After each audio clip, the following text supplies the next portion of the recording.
Good morning, good afternoon, good evening. Welcome to another episode of JamTalk. I don't know where you're watching us from in the world, but welcome, welcome, welcome. We have been gone for a while. Yes, we have. And I know some of you thought, are they coming back? Well, yes, here we are for a brand new season of JamTalk. So for those of you who are new to JamTalk, or this is the first episode that you're watching, JamTalk is a series of short conversations that I have with amazing Jamaicans around the world who are doing good. So we've interviewed Jamaicans from different countries, both in and out of Jamaica. And so today I am so excited to have with me Dr. Nadine S. James. Before I turn the virtual mic over to her, I am Rachel Golsine. I am the chair of the Jamaica Diaspora Worldwide Organization Task Force. You see it behind my head here. We say JD Watt for short because saying all those words every time is just too much, right? So we're gonna say JD Watt for short. So I am Rachel and I am the host of JamTalk. So Dr. James, welcome, welcome, welcome. Hello, Rachel, and everyone in the Jam Down Diaspora. I'm so excited to be here. I'm so excited to be here. Thank you so much for having me today. Yeah. Absolutely, absolutely. I am excited to have you as well. I know we have been trying to schedule your interview for a while, so I am glad that finally we were able to do this. So, Dr. James, yes. What'd you say? I think all things work together for good. Yes. So the timing is right. Amen to that. Amen to that. So, Dr. James, tell us a little bit about yourself, where you're from in Jamaica, where you live, and then a little bit about this organization that you started. Okay. So I am, so as Rachel said, my name is Dr. Nadine James, and I would say I am an innovative creator of transcendent lifelong learners, particularly those who are passionate about pursuing careers in healthcare. And so I became passionate about education from I was a child. And this was instilled in me by my parents, but more so by my father, because he always said education was the key. Dini, education is the key. And so as a result, I pursued an education in, from high school, I pursued a bachelor's of science in chemistry. Then I went on to pursue a master's degree in medicinal chemistry. And after that, I pursued a PhD in biophysics. And I did clinical oncology research at Roswell Park Cancer Center. And from there, I furthered and did another master's in clinical research administration at the George Washington University. And so I use these, education that I gained at Roswell Park and the education that I gained at George Washington University to create a nonprofit learning center called Illuminxation. And at what Illuminxation means, it means illuminating the minds of the next generation. And so at Illuminxation, we target children who are in kindergarten through 12th grade and college. And typically like between 5 to 18 years old. And we engage them in the sciences, technology, engineering, arts, and math in innovative ways. So, we engage them from early to take ownership of their education. And what was the other part of the question, Rachel? So where are you from? Where are you or your family from in Jamaica? Okay, I'm sorry, I jumped over that. Okay. So in Jamaica, I was born in Kingston, and I grew up in St. Andrew in Red Hills, particularly. And I went to St. Hugh's High School. Yes, so yes, that's where I went to school. And from St. Hugh's, I was particularly interested in the sciences. Okay. Yeah. Mm-hmm. One of the things I have heard as I've done all these amazing interviews is the influence that parents have had on the academic pursuits or even the career pursuits of a lot. Almost everyone that I've interviewed so far has talked about the influence that a parent has had on them getting an education or furthering an education or even a career choice. Yes. And so I think it's so absolutely important, especially in Jamaica, a country that is considered one of the poorest countries in the world, that, you know, parents are, even within that context, parents are still encouraging their kids that life can be better, to get an education. Education is the way out. So that's, you know, I think that's very typical of most Jamaican families. Mine was no different on this focus on education. Right. And even though my grandparents were not educated, they encouraged their children to get an education. Right. And then my mom encouraged us to do the same. Right. So education is definitely the key. And I'm so happy that you have taken up that mantle and are starting from their young. Yes, yes. You know, not too long. Right. So one of the things I should say is like, my parents, they had minimal education. So it's not like and one of my grandmother on my mom's side was uneducated. But as you said, you know, they pushed education, you know, so yeah. And then from young, you know, the fact that you're starting from kindergarten, because a lot of times I used to work in childcare sector, and I see a lot of push for high school, the whole workforce development, and some late middle school. And I always felt like you're still starting too late, right? Like this should be skills that are being skills, as well as conversations that you're having with kids from they start school. Right. And so I mean, I'll get more into it. I work with children from as young as 4 years old,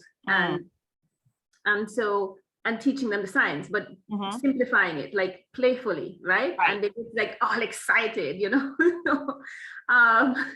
So that's our approach, to, you know, start them from early, because we want them to get into that mindset where by the time they get to, you know, their careers, they have a vast network of people to rely on, and not only that, they have honed in their education, and they're able to build their wealth and welfare, and also to build the wealth and welfare of their communities. Right. Makes sense? Right. Yeah. Excellent. Yes, it absolutely does. So how long has this organization existed? So in 2014, I created this organization in 2014, and it was created as a DBA, and it was created in Buffalo, New York. Okay. And I didn't do a lot with it then. And most of what I did then was like, you know, surveys and stuff, and just gathering data as to what, that kind of like a needs assessment, right? And I really did more with it in the Bronx. So in the Bronx, I established it as a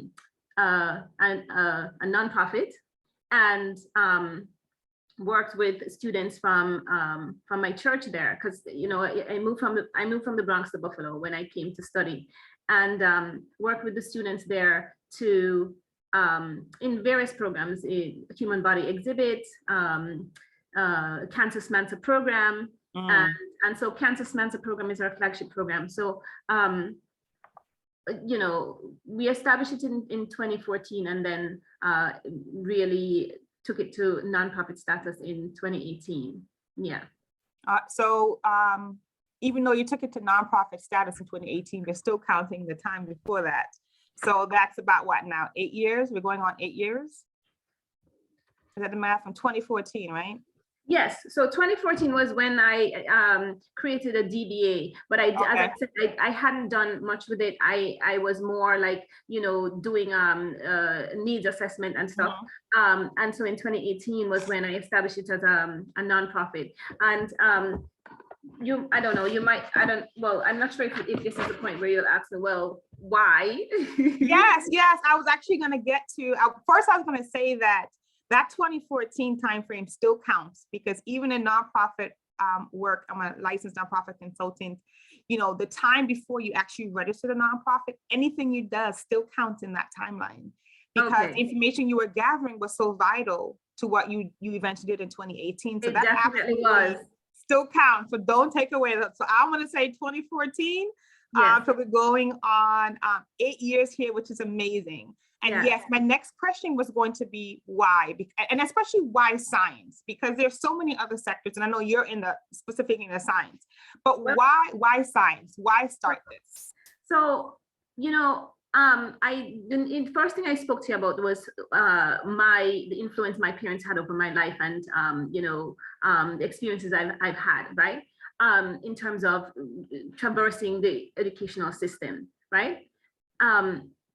When I came to Buffalo to study my first semester in grad school,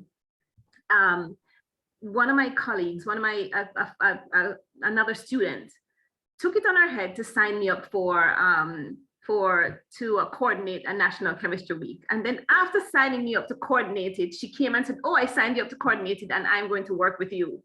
Oh. So I was like, why? Anyway, I took it on, and when I took it on, we arranged to go to schools in the suburbs and schools in the inner city and stuff. And Rachel, I was out for a rude awakening. So when I went to the schools, I realized that there was a huge gap between science education in the suburbs versus science education in the inner city, right? Yes. And the children in the suburbs were like, "Oh yeah, we've seen this before. Yeah, we know that." And the ones in the inner city were like, "Oh my God, this is so exciting. Oh my God." They wanted more. They were like eager and like, "Oh my gosh," And what I was left with when we were done that week, because all the schools, it was the same thing. It's consistent, right? Mm-hmm. And what I was left when I left that week, I was like, my God, I don't remember being a Jamaican, studying in Jamaica. I don't remember having, and it's not like my parents were rich. They weren't from upper class, mm-hmm. They were hardworking people. I was exposed to that kind of stuff from early.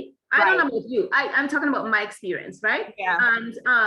And so I thought, well, no, man, something has to be done about this. So from 2000, that was early. That was in when I just started. So that was like in the 2003, right? Uh-huh. And it was always there, like, boy, I have to do something to support in terms of closing this divide in science education between people from different socioeconomic backgrounds. Right. Yeah, right. So that was the why Illuminxation came about. And so one day I was in my bed, like in 2014. So this is in 2014. No, this is after I've graduated. This is after I finished my PhD, right? Mm-hmm. And so I was in my bed, like, things will come back to you. And so I was in my bed, and I'm thinking of a word. I was like, I wanna something about the mind and illuminating the mind, and so the thought came, and I wanted next in there. I wanted next generation. So the thought, why don't you merge the words Illuminxation? So illuminating the minds of the next generation. Nice. Right? So the X is in next, right? And Asian is in generation, right? Yeah. So that's how we came up with that. Right. So yeah, that's the why.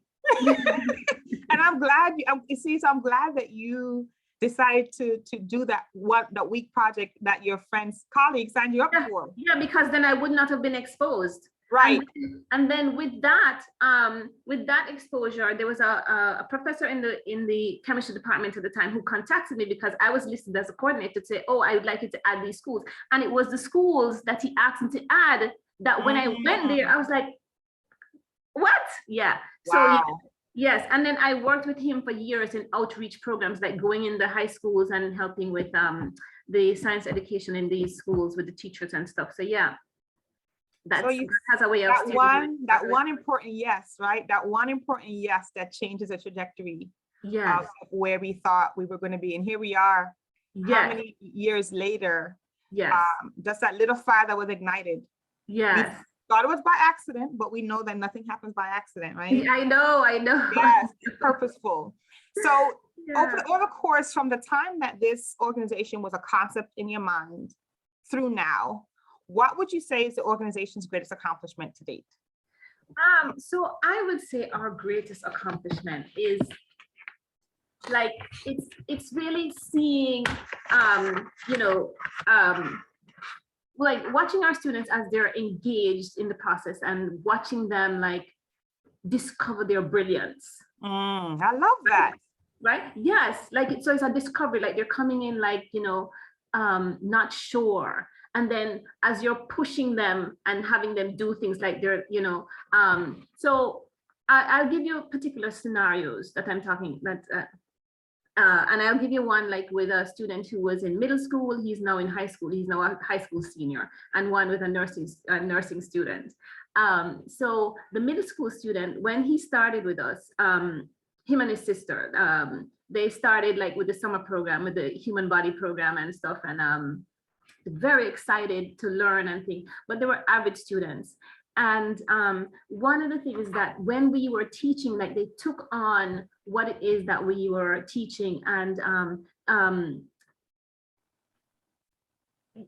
showed up for every session, right? And this student now started out as average student. He is now declared that he's going to be an MD. He initially said a pathologist, and now he is doing a nursing program as a senior in high school. He's on high honor roll. Wow. And yeah, he is on high honor roll, and he has professed, I'm staying on this trajectory on high honor roll, you know, because this is what I want to do. So yeah, so, and his sister, like she knows that she wants to become a nurse practitioner. The nurse now, in the case of the nurse, I started with her when she was in LPN, and she was a little resistant, you know, and recently she sent me an email that she graduated with her bachelor's in nursing. I took her through her bachelor's in nursing as well. And she graduated with a President's Award. So our greatest achievement is actually helping our students to take ownership of their education, come into recognizing their brilliance. Like when they take on, because as I was saying, the nursing student was a little, she was a little resistant. And then when she took on the coaching, she recognized like what was really there, and ended up graduating with a President honor and bachelor's in nursing, you know? Nice. I hope that discovering their brilliance, that struck me in the chest. I think that's such a powerful, that's those 3 powerful words, discovering their brilliance. And I'm really hoping that you make that a part of the marketing, what you say about this program, because that is so important. We have so many children who are in the academic system who are average students or even below average, but they're smart. It's not an intelligence issue. Yes. They have not yet discovered their brilliance, and the education system is not set up to allow kids to do that. Yes. And so once they do, they succeed. Yes. Right. Once they figure out what their brilliance is, once they figure out what their passion is, yes, and their purpose, it's amazing how kids just flourish in that particular space. So when I listen to what you're doing, it's not just, you know, having kids to understand and appreciate education, but you're helping human beings to find their purpose. Because we know that once you do that, your life takes on a whole new meaning. Yes, yes. You know, so it's so much deeper than just the academic. This is really soul work as well, understanding your purpose. Right. I mean, one of the things that I do is to help them to, I don't restrict my students. So I help them to express themselves the way they choose to express themselves. And so that's, when I say that we teach them using innovative methods to teach our students, like we have them express that we teach them and then have them express themselves in art,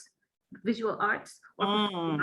And I can give you some examples as we go along. So yeah, it's just by them doing that kind of stuff that they're like, oh, I can do it. It clicks. We all learn differently. I'm a kinesthetic and I'm a visual learner. If you tell me to do something, I may get it, I'm a struggle. But if you show me, even better, if you have me do it along with you, I'm going to get it, right? And so absolutely, I think allowing kids expose them to the different ways of learning so they can get it in their own way is absolutely key as well. So that's amazing. So amazing accomplishments. Now, challenges. What is one major challenge you'd say your organization's having at this time? Right. So one major challenge is funding. And I mean, there are several, right? Human capital and resources, but funding is our major challenge right now. We would like to expand, and there's an avenue to do that because we have students in the USA. We have, I think I said that before, we have students in the USA, we have students in Barbados, Belize, Trinidad, and yeah, but not having the financial capital to really get out there, like, so yeah. The struggle is to expand what we're doing on a global scale, right? With finances, yes. And funding is always one of those major pain points for nonprofits. Yeah. So if the folks who are watching right now wanted to make a donation to your organization, is there a way for them to do that? Yes, certainly. So they can do that through our website, which is www.illuminxation. So it's ILLUMINXATION.org. Or they can do it on our social media sites, our Facebook site, which is the same thing, Illuminxation Facebook. And we have a GoFundMe. It's called the Kansas Mensa Legacy, or the Legacy of Kansas Mensa. And we have our Instagram page, which is also Illuminxation. I don't remember the handle right now, but okay. We have that information in due time. All right. And if you were not writing fast enough to catch all this information, no worries. As usual, all the information for the organizations that we interview, their websites, their social media handles, how you can help. If you are watching this on YouTube, the information is going to be below this video. So just look below in the description. You're going to see all this information Dr. James just gave us. If you are watching this on Facebook, the information is going to be above this video, right? So let's look above the video in the description of this particular interview, and you will see all the information for the organization. And you can just do a quick click and you'll be on the GoFundMe page, or a quick click and you'll be on their website. Now, once again, every time I interview an organization, I make it extremely clear how important that we as Jamaicans support each other. We support all this amazing work that's happening across the world. We have Jamaicans in and out of Jamaica who are doing some pretty phenomenal things, and they need our support, not just our monetary support, but encouragement, sending them a message. If you have a particular skill that you can use to volunteer, you're a graphic designer, you do marketing, you do PR, and you can lend pro bono that support to these organizations, we must do it, right? We from the same country, born from the same soil, we must do it. And this is why the main reason I've been doing Jam Talks is for this reason, is so that those of you who are in the diaspora, you really have no excuse to say, well, I didn't know. Oh, we're bringing you organizations and you're hearing directly from, I know you're not a horse, Dr. James, but you get my drift, from the horse's mouth. You're hearing directly from the organizations. Here's the amazing work we're doing. Right. Here's where we're triumphing. Here's our accomplishments, but we can do more. We can help more children. We can help Jamaica be better. We can help our communities be better wherever we live, but we need your help. So if you are watching this on YouTube, check below the video for all the information. If you're watching on Facebook, check above. All the information is going to be there, so you have it. No excuses. Whoops, that noise was me kicking something over. All right. And I forgot that they can also check us out on YouTube. We will have the funding information, the GoFundMe information on YouTube as well.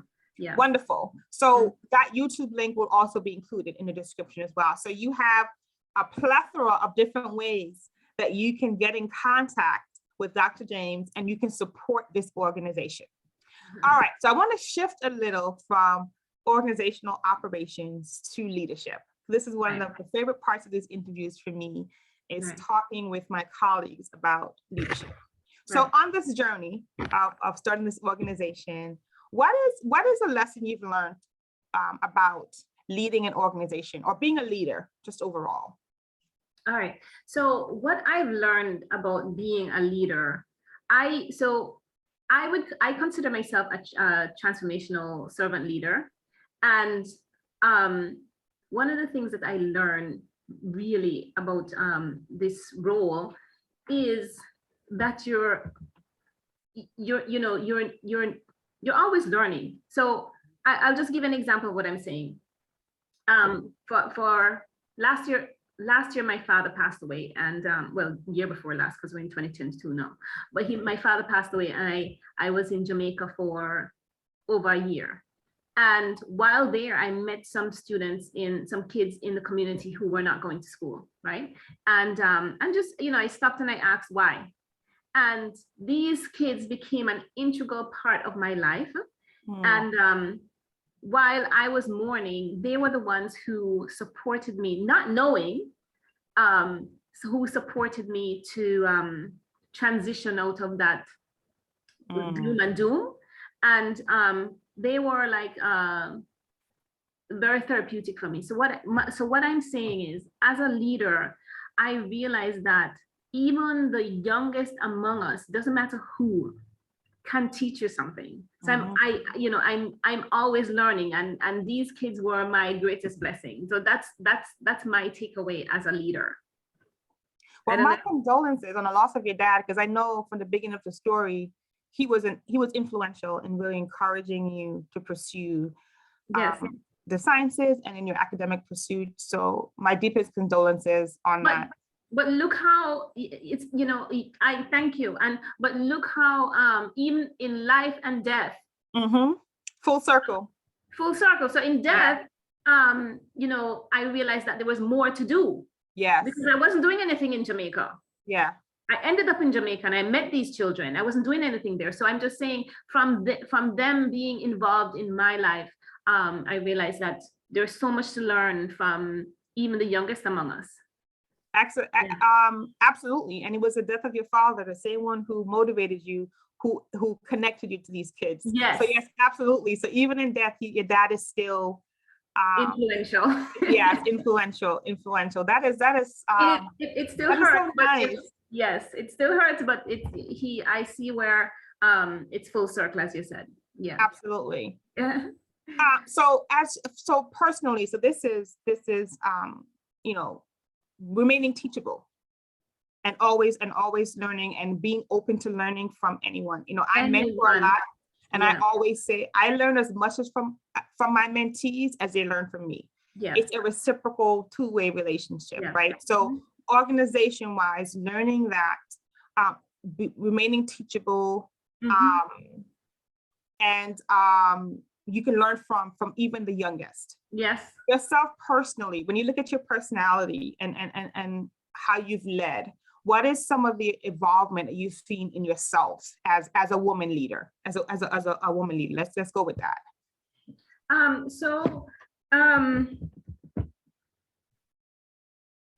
In terms of, I've become more empathetic and understanding, and I listen more, I listen keenly. And so if something appears one way, I dig in to find out, well, what's really happening here? Because sometimes people are going through stuff and they're just not sharing and they're acting out, and and you'd be inclined to like do the same, So I said, so over time, the evolution for me has been to really stop, pay attention, listen to what's happening, really put myself in another person's shoe, right? We tend not to do that sometimes because we're just so busy and I don't have time, and you're not doing what you're supposed to do, and stuff like that. And so that's what's there for me, because I'll just tell you something. Like when I was studying, it took up a lot of time, and at that time, if I was in this position, I wouldn't have any patience. Mm. So I've realized that over time, my patience has been enhanced, and just really taking the time to really delve deep and get to understand what's happening around me. Yeah. And I think that's such an important evolution, because in the work that you're doing, you're working with children, but an extension, their families as well. Yes. And so it definitely takes some grace and patience and digging deeper. Yeah. You talked about socioeconomics and stuff like that as well. That's it. Another important thing that I got as I'm transitioning is not to judge. Yeah. Right. Yeah. Yes. Right. So I've gotten to spending the time to ask questions and get related, and not because you're fast, right? Not because you're fast, but because you really want to know, you really care, right? Right. And then I realized, like, doing that, the students trust you, the parents trust you, and they're opening up, and stuff like that. So yeah. And I think those who you work with trust you too. Sorry, what did you say? And I said, and those who you work with trust you too. Of course. Yeah. And I think that's what empathy does. You know, when we really practice it, it builds that trust. And so when you ask questions, that when you're diving deeper, people don't look at it as you being fast or nosy. They look at you as you caring, because they trust you. You've kind of proven that through the empathy that you've demonstrated consistently. Right. So I definitely think those are that's an amazing evolution, especially as women in the space, in the nonprofit space. There's not a lot of us who are necessarily in leadership roles or who are starting and running organizations. And so I think that particular piece of it, that empathy can actually be empowering. It is not a pushover type thing, but it really is a way for us to evolve into becoming more understanding of the people we serve. Right. As you said that, another thing that came to me is as a woman leader, the difficulties, and a minority, you know what the difficulties are. I don't have to spell it out to you, right? It's like you're kicking against the pricks, right? Yes. And so as a leader, one of the things that I know I will accomplish is setting up these students to enhance their network. So by the time they have gotten to their careers, there's a vast network of people, no matter what they look like, or whatever creed or religion or whatever they're from, but they'll have a vast network of people to rely on in terms of getting to their wealth and welfare, and building the wealth and welfare of their communities. That is what I'm committed to, so yeah.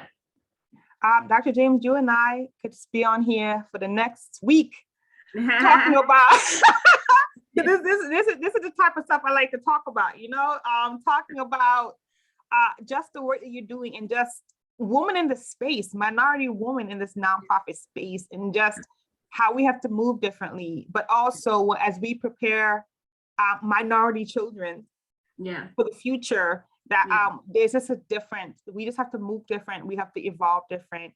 And absolutely, I love the fact about from now preparing a network for them. So when they're ready to step into it, they have your network is your net worth. Anyone who owns a business know that. And even if these folks in the network never give a direct penny, the influence that they can mentoring, absolutely, opening doors, observing, just observing how you do things, absolutely, that's a wealth of information, But even advocating, their tables that some of the students you work with may never be able to sit at, but someone in the network can sit at that table and advocate for them. That allows them to enter rooms or even sit at tables that they may not necessarily have been able to do on their own. So that's why I say the work you're doing is not just opening up science to a whole new generation and preparing them for the future, but there's some soul work, there's some destiny work that's also happening as a result. You know my heart, because recently there was a situation, and I prepared for it for a long time, and when I got, they were like, oh, this is well done, blah blah blah, and then at the end of it they were like, well, we're gonna hold for a second, like put it on pause, and I'm like, I don't have time. Not, and it wasn't impatience, it was like, do you all recognize my purpose? Like, there are so many kids coming, lives on the line. Yes, and that's what I said. I said these kids need me, and it wasn't arrogance or anything like that, but it's just knowing that there's something more. Like, So yeah, and that's why those of us in the diaspora who are in certain spaces need to be lending our support, right? Because as a nonprofit, sometimes you don't have many options for funding. Sometimes your feet is to the fire because you don't have many options for resources, for funding, etc. And that's why it's so important for the diaspora to be so engaged and involved in organizations doing any type of work that's for the betterment of Jamaica, Jamaicans, or just communities that we live in, because we all sit at different spaces and different tables and have access to different resources that we can bring to the table. And not to boast, Jamaicans are Jamaican. We're gifted. We're gifted. bright people. Yes. I mean, come on. You can imagine if all those little kids who have no resources and just sitting down there wasting away. You can imagine if all of us get together and say, look, man, we are putting our all into your life. You can imagine how we would impact the world. I mean, look on people like Bob Marley and Usain Bolt and these people, and 1 and 2. But if all these other kids who are just sitting there, like, if we get up and say, okay, this is our country, our baby, and we know that Jamaicans are billion naturally. I don't know why, but we are. We are, and it's not arrogance. It's just so. So absolutely just so. So what you just said is a great segue into my final question for your interview. Why do you think it's so important that the Jamaican diaspora get involved in organizations like yours? Well, so from my organization, I can say we are fun. So we're fun. When we're teaching our children, we bring fun in it. So she came with her props. You want to be a part of it, okay? This is the prop when we're teaching them how to fight the white blood cells, right? I mean, the immune system. So anyway, so that's the first one. Then, the other thing I did say what it's really, as I said before, there are children who are behind, and if you pay attention to where the world is going, where we're going towards careers in technology, in science and stuff like that. And so if our students, technology, engineer, art and math, right? So if our students aren't prepared from early for that, for careers in that arena, they're gonna be left out. Yeah. According to the job, the job statistics, US, I don't remember the website right now.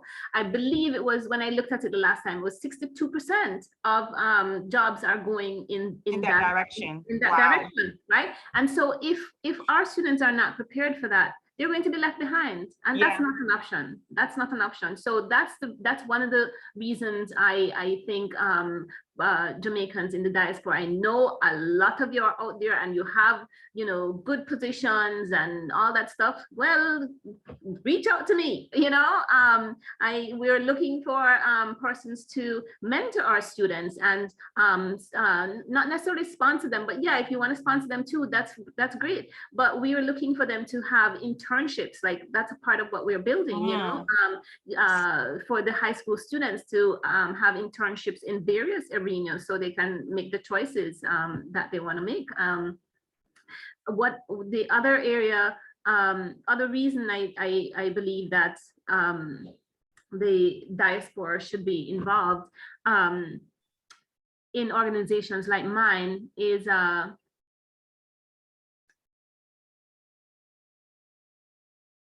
supporting in closing that educational gap. As I said, it takes a village. It takes Mhm. a village. So I can't do it by myself. My organization can't do it. The members of my organization, we can't do it by ourselves. And if you consider what happened with COVID, it's a global thing now. It's a global issue where there's educational gap, right? So can you all step in and support us in closing this gap that has gotten bigger?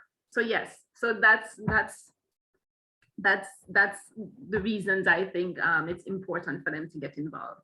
And I'm going to add one more to Dr. James's list as we close out. Yeah. Many of us have been blessed to have the opportunity to travel abroad. We live abroad. Yeah. We've gotten higher education abroad, whether it's our master's or a doctorate. A lot of us are in extremely successful positions, but our origins is Jamaica, all of us. Yeah. That's the land of our birth. Like I said in the beginning, we're birthed from that soil. And it would behoove us, yes, as blessed as we have been, to make sure we don't forget where we come from. That's something my mom told me from I was growing up. Yeah. Don't curse where you're coming from. Yeah. Yeah. Right. And making sure you don't have to ever set foot on Jamaica again. I know many of you, I'll go back to Jamaica this, Jamaica that. Okay. Well, there are some of us that will. Yeah. Yeah. And so you don't have to set a foot back in Jamaica, but you can make a donation of your time. You can make a donation of your funds. You can make a donation of your skills, of your resources, of your network to help those like Dr. James are doing this amazing work, not just to close educational gaps, but to make sure that our children, especially minority children, are ready for the jobs of tomorrow. So we can snip this pipeline of poverty. Yes, girl, that's important. That's what it is. So important. That's essentially what she's doing. That's it. It's building that pipeline from kindergarten, from birth, well, not birth, but kindergarten through high school, through college, to careers whereby they're well established, and so they will go back. That's that cycle of poverty. Yes. And give back to their communities and absolutely and support them with whatever innovative things that they come up with, because these kids are very creative. Jamaicans in general are creative and brilliant people. So, so as you the way that you treat them and they see that you're doing, they'll be inclined, you don't have to tell them, they'll be inclined to say, you know what, this is what I had and I'm going to do this as well because I see it happening. Right. Absolutely. Right. Absolutely. Right. So you've heard us talk about the work that Dr. James is doing. You've heard the plea not just for assistance, but also for talent, for mentors. I reiterated what she said, the need for that. And so once again, if you want to know how to reach out to Dr. James, if you're watching on YouTube, the information is below the video. If you're watching on Facebook, the information is above the video. Please, it doesn't matter how big or how small your contribution is, and it doesn't have to be monetary. You can say, I will mentor a child. Yes. You can say, I'm going to talk to my job and see if we can get some mentors. I'm in the medical field, the science field, the technology field, the engineering field, and I'm going to get a couple of my coworkers. How can I get together with you, Dr. James, and let's get a mentorship going, or have them come to the place, a big engineering company, and do a summer internship, right? Yes. Those are all things that are meaningful. Yes, yes. And you don't have to spend a dime, right? Yes. So let's figure this out together. So her contact information, you have it. So please reach out to her, Dr. James. Thank you so very much for joining me today. Yes, I love talking to you, Rachel. It was so easy. Yes. We're like-minded. Yeah, we got to continue our conversation offline, because as you're talking, there's a couple of connections that I definitely want to make sure I connect you. Some of the connections I have that I think will be great for what you are doing. Yeah.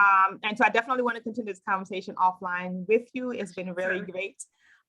Thank you all for joining us for another episode of JamTalk every Wednesday at 8 p.m. Join us for a brand new episode. So I will see you again next time. Thank you. Bye everyone.